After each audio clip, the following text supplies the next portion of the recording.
India in global gender gap report 2025। जब हम विकसित भारत की बात करते हैं तो एक सवाल जरूर उठता है, क्या हमारा विकास सच में सबको साथ लेकर चल रहा है? और सबसे बड़ा सवाल, क्या इस विकास में विमेंस को बराबर का हिस्सा मिल रहा है? ग्लोबल जेंडर गैप रिपोर्ट 2025 में इंडिया का ओवरऑल परफॉर्मेंस देखें तो global gender gap report world economic forum द्वारा हर साल जारी किया जाता है। इस बार इस इंडेक्स ने टोटल 148 इकोनॉमीज और कंट्रीज को एसेस किया अक्रॉस डिफरेंट इंडिकेटर्स। इसमें इंडिया की रैंकिंग है 131st आउट ऑफ 148 इकोनॉमीज और कंट्रीज। पिछली बार 2024 की बात करें तो इंडिया की रैंकिंग थी 129। सो 131 से 129 इंडिया की पोजीशन में 2 रैंक्स की गिरावट देखने के लिए मिली है। बात करें जेंडर पैरिटी की तो जेंडर पैरिटी का मतलब है जब मेन एंड विमेन को बराबरी का मौका मिलता है, खासकर एजुकेशन, जॉब्स, इनकम और पॉलिटिकल पार्टिसिपेशन जैसे एरियाज में। In short, gender parity means equal participation for main and women in all areas. अगर एक स्कूल में 100 लड़के और 100 लड़कियां पढ़ रही हैं तो कहते हैं जेंडर पैरिटी अचीव हो गया है एजुकेशन में। इंडिया का ओवरऑल जेंडर पैरिटी स्कोर है 64.1%, यानी हर 100 में से सिर्फ 64 चीजें ऐसी हैं जहां महिलाओं को बराबरी मिल रही है और बाकी 36 में अभी भी या तो कोई रुकावट है या तो बदलाव की सख्त जरूरत है। Hi everyone, I am Meghna and I welcome you all to our YouTube channel Learnify IQ. In this video, I am going to discuss with you all why India ranks so low, what are the reasons that countries like Iceland remains on the top, and why other South Asian economies are performing better than India. तो चलिए सबसे पहले जानते हैं कि global gender gap index है क्या। ये एक ऐसा बेंचमार्क है that measures the current state and evolution of gender parity across 4 की डायमेंशंस और सब इंडेक्सेस। ये 4 की डायमेंशंस है कौन कौन से? सबसे पहला इकोनॉमिक पार्टिसिपेशन एंड अपॉर्चुनिटी, कि मेन एंड विमेन में इकोनॉमिक पार्टिसिपेशन का स्तर कैसा है, क्या दोनों को इक्वल अपॉर्चुनिटीज मिल रही हैं या बराबर की अपॉर्चुनिटीज मिल रही हैं। Second is educational attainment, health and survival, and fourth is political empowerment. Each component is scored on a scale from 0 to 100% gender parity. 2006 में जब ये लॉन्च हुआ था index, since then it is the longest standing index tracking the progress of numerous countries efforts towards closing these gaps over time। हर साल ये देखता है कि अगर इस बार इन दोनों कंट्रीज या अलग अलग कंट्रीज के बीच में ये जो जेंडर पैरिटी का गैप है वो इतना ज्यादा था तो क्या अलग अलग इकोनॉमीज ने क्या क्या एफर्ट्स किए इसको कम करने के लिए। इंडेक्स का इस बार ये 19th एडिशन था जिसने 148 इकोनॉमीज को अलग अलग इंडिकेटर्स पे मेजर किया है। The global gender gap index major scores on a 0 to 1 scale. 2025 का जो ग्लोबल जेंडर गैप इंडेक्स है इसने ये दिखाया है कि no economy has yet achieved full gender parity. ऐसा कोई भी देश नहीं है जिसने पूरी जेंडर पैरिटी अचीव की है, लेकिन आइसलैंड अलग अलग इकोनॉमीज पे नंबर 1 पर है, continues to lead the global gender gap index holding the top position for 16 consecutive years.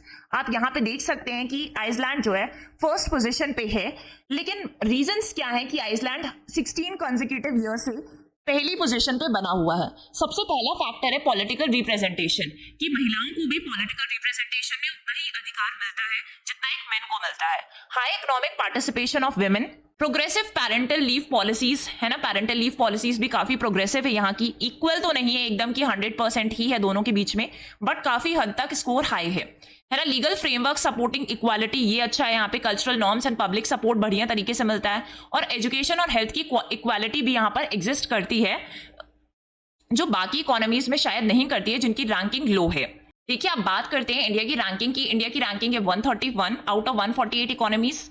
अगर किसी देश में पैरिटी है तो 0 का स्कोर होगा, अगर पैरिटी एग्जिस्ट करती है तो 1 का स्कोर होगा। मतलब ये जो स्केल है वो स्कोर कैसे प्रोवाइड करता है 0 to 1 के स्केल में, जिसमें इंडिया का जो स्कोर है दैट इज 0.644, राइट। अब 4 की डायमेंशन जिसमें ये इंडेक्स अलग अलग इकोनॉमीज को मेजर करता है। सबसे पहले इकोनॉमिक पार्टिसिपेशन एंड अपॉर्चुनिटी, दूसरा educational attainment, health and survival and political empowerment.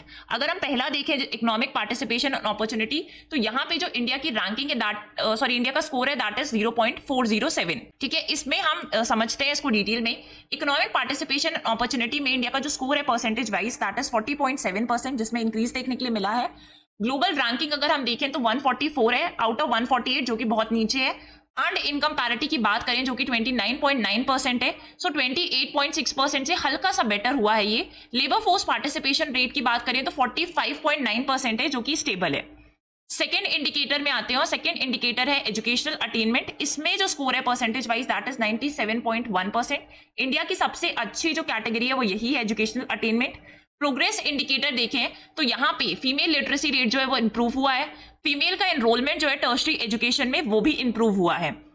ठीक है, तो फीमेल लिटरेसी और हायर एजुकेशन एनरोलमेंट में ग्रोथ हमें देखने के लिए मिली है और यही इंडिया का स्ट्रॉन्गेस्ट परफॉर्मिंग कैटेगरी है, जिससे इंडिया का जो 129 से 131 स्कोर हुआ है, इसी की वजह से हम मान सकते हैं कि बूस्ट हुआ है।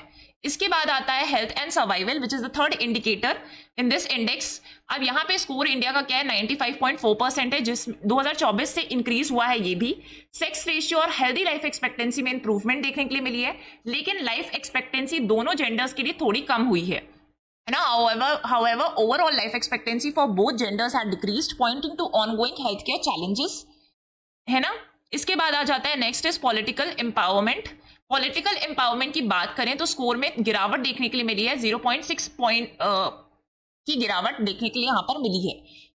फीमेल रिप्रेजेंटेशन पार्लियामेंट में कितना है, ये भी ड्रॉप हुआ है, 14.7 से 13.8% हो गया है ना। वुमेन जो मिनिस्टीरियल पोजीशन पे हैं इसमें भी डिक्लाइन देखने के लिए मिला है और ये 6.5% से 5.6% हो गया है। So India continues to struggle with women's political participation contributing to its lower rank. अब यहाँ पे आइए और इंडेक्स में अलग अलग चीज़ें आप देख सकते हैं कि बहुत सारी चीज़ों को मेजर करता है। जैसे अगर हम बात करें इकोनॉमिक पार्टिसिपेशन एंड अपॉर्चुनिटीज़ में, तो इसने देखिए इतना अलग अलग स्कोर दिया है। लिटरेसी लेवल देखा है, enrolment in primary education, enrolment in secondary education, tertiary education, ये सारी चीज़ें इसने एक्सेस की है। अगर आप देखना चाहते हैं कि अलग अलग इंडिकेटर्स में कैसे मेजर करता है, तो ये सारा जो डेटा है वो वर्ल्ड इकोनॉमिक फोरम की ऑफिशियल साइट से लिया गया है, वहाँ पर भी आप जाकर देख सकते हैं। इसके बाद देखिए आप कि जर्नल इंडिकेटर्स में जीडीपी मेजर करता है, जीडीपी पर कैपिटा मेजर करता है। ठीक है, अगर आप देखेंगे वर्क पार्टिसिपेशन और लीडरशिप पोजीशन में कैसे मेजर करता है, तो जेंडर वेज गैप जो है उसका value 33.33।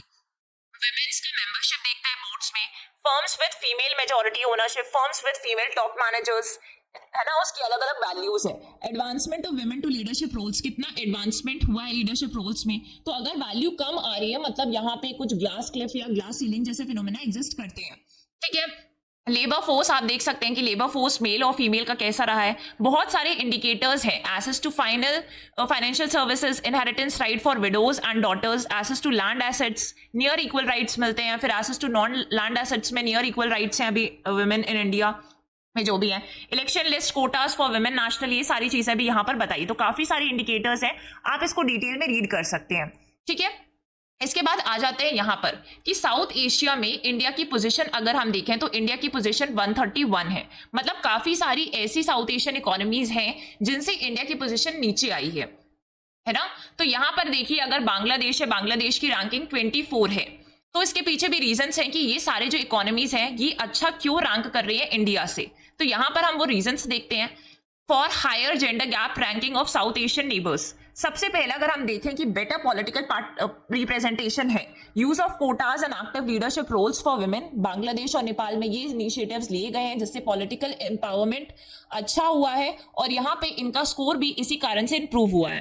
Higher female labour force participation rates, तो बांग्लादेश में देखिए गारमेंट्स एंड एग्रीकल्चर, गारमेंट्स वाले सेक्टर में अच्छा स्कोर है बांग्लादेश का।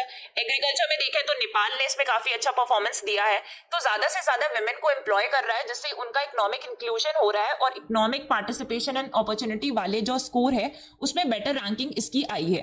Improved access to education, focus programme for girls education and higher female literacy level, Sri Lanka और भूटान में पॉपुलेशन कम है तो टारगेट कर सकते हैं। ठीक है, stronger community support and microfinance models like Grameen Bank and women led cooperatives enhance financial empowerment को बढ़ाते हैं। And better health and survival indicators भी हैं, lower sex selective bias, better maternal health and more equitable health care access. तो ये सारे indicators हैं जिसके वजह से साउथ एशियन कंट्रीज यहाँ पे बेटरमेंट करके ओवरऑल रैंकिंग को इंप्रूव कर लिया है। देखिए अब हम जानते हैं कि इंडिया की रैंकिंग लो क्यों है ग्लोबल जेंडर गैप इंडेक्स में। So it is driven by multiple deep seated structural issues, not just one और टू फैक्टर्स। सबसे पहले अगर हम देखें एजुकेशनल अटेनमेंट में क्या गैप एग्जिस्ट करता है, तो परसिस्टेंट लिटरेसी गैप है। फीमेल का लिटरेसी रेट देखिए 65% के आसपास है, जबकि मेल का लिटरेसी रेट है 82%। तो यहाँ पर ये आपको देखने को मिल रहा है कि गैप एग्जिस्ट कर रहा है। ठीक है, प्लेस करता है जो इंडिया को 112th पोजीशन में एजुकेशन पैरिटी में। अब ड्रॉप आउट फैक्टर्स भी है कि गर्ल्स जो है 15 से 18 साल की जो लड़कियां हैं 40% लड़कियां ड्रॉप आउट कर देती हैं due to household chores, lack of menstrual infrastructure और early marriage. So example, rural and marginalise जो कम्युनिटीज है, girls often sacrifice education domestic labour के लिए, attaining advancement beyond secondary level के बाद पढ़ना ही नहीं है, इन सब वजह से वो ड्रॉप आउट कर रहे हैं।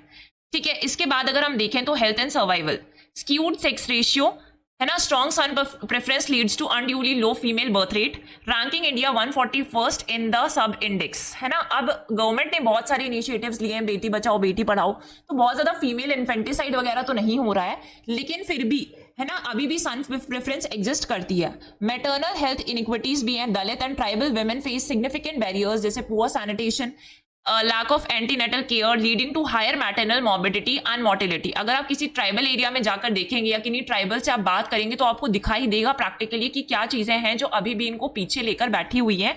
और इंडिया की अगर ओवरऑल रैंकिंग है तो ये ग्राउंड लेवल पे सिचुएशन इंप्रूव करने की बहुत ज्यादा जरूरत है ना। एग्जाम्पल आप देख सकते हैं कि अंडर रिसोर्स्ड क्लिनिक्स पे ये लोग जाते हैं, missing vital health care during pregnancy के टाइम पर वाइटल हेल्थ केयर नहीं मिलती। फिर हम बात करें इकोनॉमिक पार्टिसिपेशन एंड अपॉर्चुनिटी की, तो female labour force participation rate जो है वो अंडर 37 to 38% ही है ना। अदर साउथ एशियन इकोनॉमीज की अगर आप बात करो वहां पे 60 to 70% है, तो इसमें भी काफी डिफरेंस आपको दिखाई दे रहा है। वेज एंड अपॉर्चुनिटी गैप है हमारे यहाँ पे कि अपॉर्चुनिटीज इक्वल नहीं मिलती है ना। मैन अर्न रफली 28% less than women earn roughly 28% less than man, है ना। बहुत सारे अंडर रिप्रेजेंटेशन है, हालांकि बहुत सारी चीजें इंप्रूव हो रही है। स्टार्टअप्स में विमेन को लीडरशिप रोल्स में प्रमोशन मिल रहा है, अलग अलग गवर्नमेंट की स्कीम आती है कि अगर ये स्टार्टअप किसी विमेन के द्वारा लीड किया जा रहा है तो फिर उसमें कुछ रिलैक्सेशंस मिलते हैं। इनफॉर्मल सेक्टर्स भी डोमिनेट कर रहे हैं, तो around 90% of India women work in informal low paying sectors without social security, है ना। अब यहाँ पर आ जाते हैं, एक और इंडिकेटर को देखते हैं, पॉलिटिकल एम्पावरमेंट।